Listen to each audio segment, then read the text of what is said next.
Hi, I'm Laurie Ward, the creator of The Quiet Hare.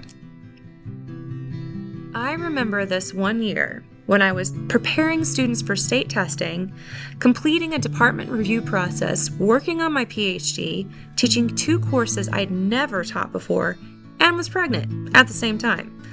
I also didn't have enough seats in my classroom for all of my students. And somehow, despite all of that, the expectation was that everything would continue moving forward normally. Most teachers have their own version of that story.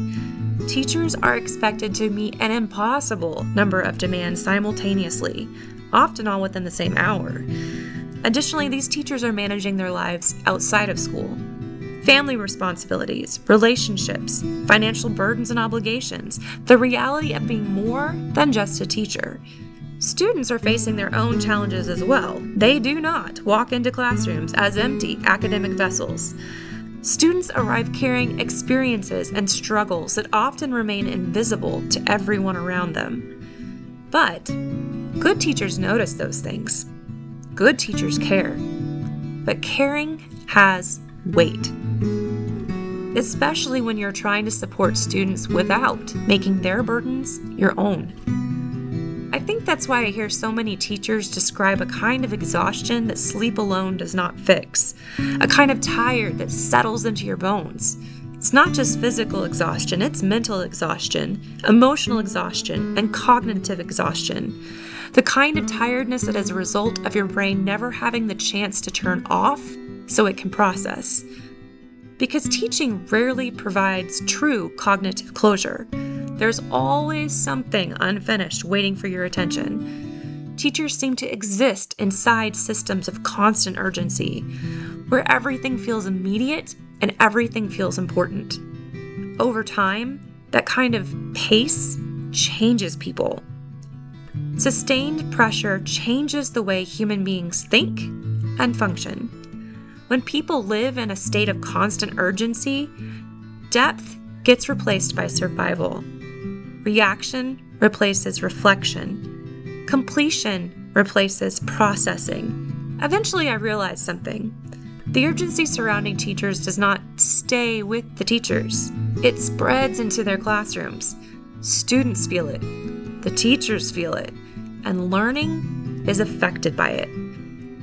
I learned to accept that I could not eliminate every pressure surrounding teaching, but I could become more intentional about what kind of classroom environment I was creating inside of that pressure. I repeated my own advice to myself.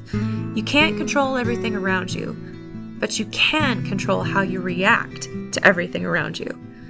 I stopped rushing my students through cognition. And as a result, I stopped rushing myself through cognition and gave myself room to breathe. This realization became one of the foundations of the Quiet Hare philosophy. I believe classrooms need clear structures that reduce unnecessary cognitive chaos while still protecting meaningful learning. Structures that allow students to think before they perform. Structures that create space for thoughtfulness instead of the pressure to just finish and move on.